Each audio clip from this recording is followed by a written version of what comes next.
Bismillahirrahmanirrahim. Assalamualaikum warahmatullahi wabarakatuh. Pemirsa Layak TV, ayahanda dan bunda di mana saja berada. Alhamdulillah kita masih diberi kesempatan oleh Allah untuk berbagi informasi mengenai konvensi hak anak. Lanjutan dari klaster 5 lingkungan keluarga dan pengasuhan alternatif adalah membicarakan tentang anak-anak yang tidak lagi memiliki orang tua.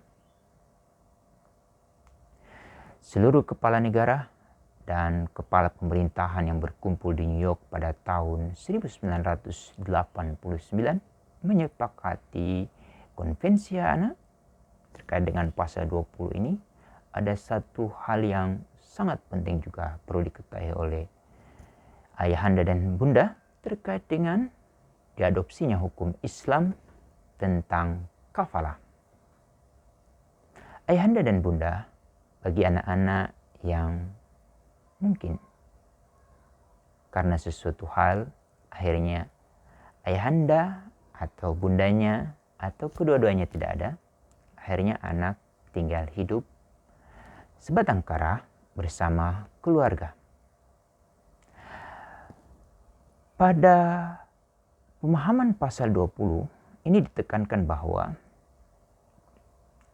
penempatan anak di lembaga pengasuhan adalah alternatif terakhir.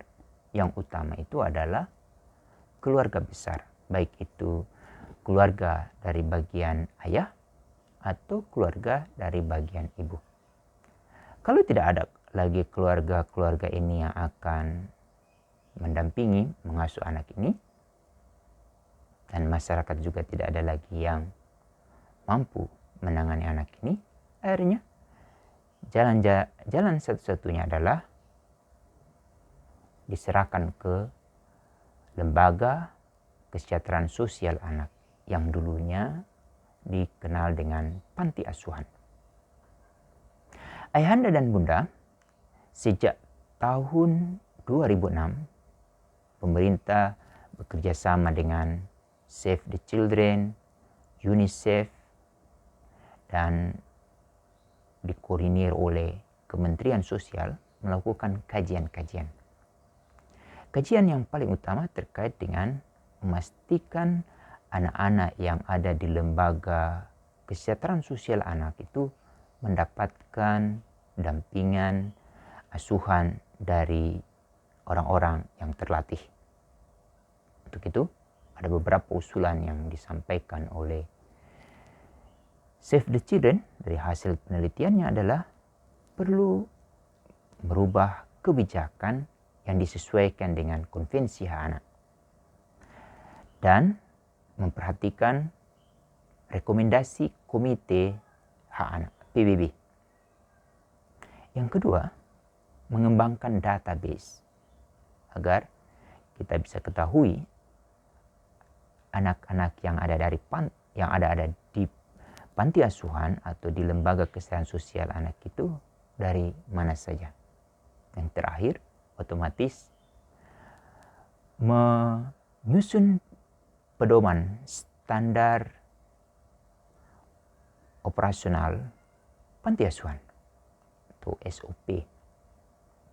Standar pengasuhan anak di luar asuhan keluarga.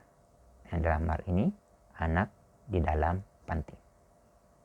Dari hasil kajian dan dari hasil rekomendasi Save the Children, UNICEF, akhirnya Kementerian Sosial itu mengeluarkan kebijakan yang paling utama yang memperhatikan pasal 20 dan rekomendasi komite adalah bahwa panti asuhan yang kemudian dirubah menjadi lembaga kesejahteraan sosial anak itu mengutamakan anak-anak yang tidak lagi memiliki orang tua tinggal bersama keluarganya. Sedangkan panti asuhan atau LKSA hanya alternatif terakhir.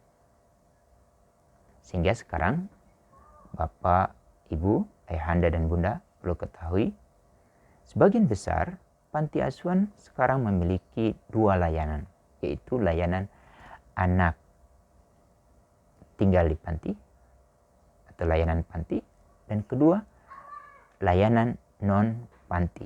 Artinya semua anak-anak yang ada di luar itu masih di bawah pengawasan panti asuhan, tetapi semua administrasi ada di kendali panti asuhan. Misalnya terkait dengan urusan sekolah, kesehatan, atau pengasuhan-pengasuhan yang lain. Itu yang pertama. Yang kedua, Kementerian Sosial itu melakukan akreditasi setiap lembaga kesejahteraan sosial guna memastikan administrasi kepemilikan panti yang paling utama adalah sumber daya manusia yang terlatih, dan yang paling penting juga adalah sarana dan prasarana yang ada di panti asuhan. Kenapa ini menjadi penting? Karena untuk memastikan pemenuhan hak anak dan perlindungan khusus anak itu terjamin, dan yang paling utama anak terlindungi dan harkat martabatnya dihormati. Selanjutnya, ini yang sangat penting juga,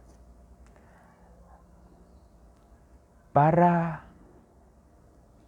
wali, para pengelola juga mereka dilatih agar mereka menjadi wali-wali yang memahami persoalan anak. Ini ayahanda dan bunda yang perlu kita ketahui. Sekarang yang perlu mendapat catatan itu terkait dengan anak-anak yang ditangani oleh lembaga-lembaga. Bagaimana dengan keluarga besar? Keluarga besar ini menjadi sangat penting untuk memastikan jangan sampai anak-anak yang tidak lagi memiliki bundanya atau ayahnya atau kedua-duanya itu mengalami penelantaran. Untuk itu keluarga besar melalui sistem kafalah untuk memastikan hak anak atas pendidikan, hak anak atas kesehatan, hak anak atas semua hal yang terkait dengan pemenuhan haknya itu terjamin. Dan yang paling penting, anak terlindungi. Terutama dia tidak boleh direndahkan martabatnya. Dia tidak boleh mengalami kekerasan. Karena bagi mereka yang menghardik anak yatim sesuai dengan surat Al-Ma'un, termasuk para pendusta agama.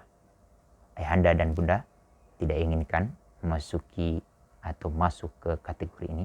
Untuk itu, marilah kita rangkul anak-anak yang tidak lagi memiliki ayah dan bundanya, sehingga mereka kelangsungan hidupnya, tumbuh berkembangnya itu terjamin dan harkat martabatnya terpenuhi. Marilah kita bersama-sama membantu mereka. Bagi pemerintah, terutama dinas-dinas, pastikan bukan hanya dinas sosial yang memberikan dampingan atau layanan di lembaga kesehatan sosial, tapi ada 19 dinas. Antara lain, dinas kesehatan, dinas pendidikan, dinas pekerjaan umum, dinas pertanian, dan yang paling menarik adalah dinas pariwisata, untuk memastikan ada layanan pariwisata atau wisata religi yang mengagendakan untuk mengunjungi panti-panti asuhan yang ada di wilayah-wilayah. Untuk itu, dinas sosial, dinas perhubungan perlu juga mengakomodasi hal ini agar memasang rambu-rambu lalu lintas untuk memastikan bahwa di depan ada panti asuhan atau lembaga kesehatan sosial.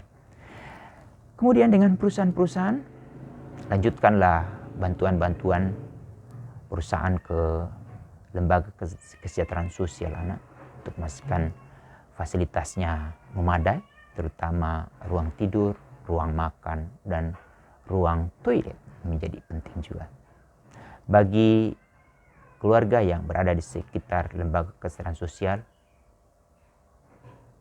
seringlah berkunjung ke panti asuhan atau bukalah pintu rumah kita masing-masing sehingga anak-anak dari panti asuhan mudah mengakses ke rumah kita dan mereka merasa diterima menjadi bagian di lingkungan kita. Ini mungkin ayahanda dan bunda yang perlu kita sampaikan pada sesi ini, terutama terkait dengan anak-anak yang tidak lagi memiliki ayah, tidak memiliki bundanya, atau kedua-duanya karena ditinggal mati atau dan lain hal. Demikian, kita lanjut pada sesi berikut. Assalamualaikum warahmatullahi wabarakatuh.